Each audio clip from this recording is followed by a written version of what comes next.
Hi everyone, welcome back. ನೀವು ನೋಡ್ತಿದ್ದೀರಾ student solution YouTube channel. ನೇಮಕಾತಿಗೆ ಹಣ ಮೀಸಲು ಏನು ಅಪ್ಡೇಟ್ ತಿಳಿಸ್ಕೊಡ್ತೀವಿ. ದಯವಿಟ್ಟು ಚಾನಲ್ಗೆ ಸಬ್ಸ್ಕ್ರೈಬ್ ಆಗಿ. ಏನೀಗ ಸರ್ಕಾರ ನೇಮಕಾತಿ ಘೋಷಣೆ ಕೂಡ ಮಾಡಿದೆ, ಶಿಕ್ಷಕರ ನೇಮಕಾತಿ. ಇದಕ್ಕೆ ನಮಗೆ ಆಲ್ರೆಡಿ 15,000 ನಾವು ಭರ್ತಿ ಮಾಡ್ತೀವಿ ಅಂತ ಹೇಳಿದ್ದಾರೆ.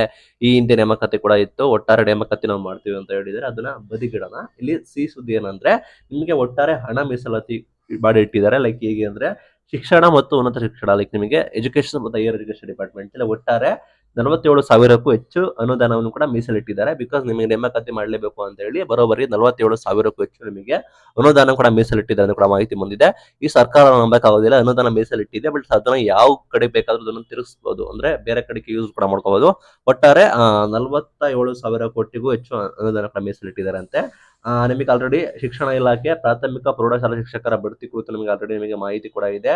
ಪ್ಲಸ್ ದೈಹಿಕ ಶಿಕ್ಷಕರ ನೇಮಕಾತಿ 5,202 ಹುದ್ದೆಗಳನ್ನು ನಾವು ನೇರ ನೇಮಕಾತಿ ಮುಖಾಂತರ ಮಾಡ್ತೀವಿ ಅಂತ ಹೇಳಿ ಇಲ್ಲಿ ಶಿಕ್ಷಣ ಸಚಿವ ಮಧು ಬಂಗಾರಪ್ಪ ಅವರು ಹೇಳಿದ್ರು. ಬಿಕಾಸ್ ದೈಹಿಕ ಶಿಕ್ಷಕರದಿಂದ ನೇಮಕಾತಿನೇ ಇಲ್ಲ, ತೀವ್ರ ಕೊರತೆ ಕೂಡ ಆಗಿದೆ. ಆ ನಿಟ್ಟಿನಲ್ಲಿ 5,000 ನೇಮಕಾತಿ ಕೂಡ ಮಾಡ್ತೀವಿ ಅಂತ ಹೇಳಿದ್ರು. ಈಗಿರೋ ಶಿಕ್ಷಕರ ನೇಮಕಾತಿ ಕೂಡ ಮಾಡ್ತಾ ಇಲ್ಲ, ಪ್ಲಸ್ ದೈಹಿಕ ಶಿಕ್ಷಕರದ್ದು ಹೀಗೆ ಮಾಡ್ತಾರೆ ಅಂತ ಆಕಾಂಕ್ಷಿ ಕೂಡ ಕೇಳ್ತಾ ಇದ್ರು.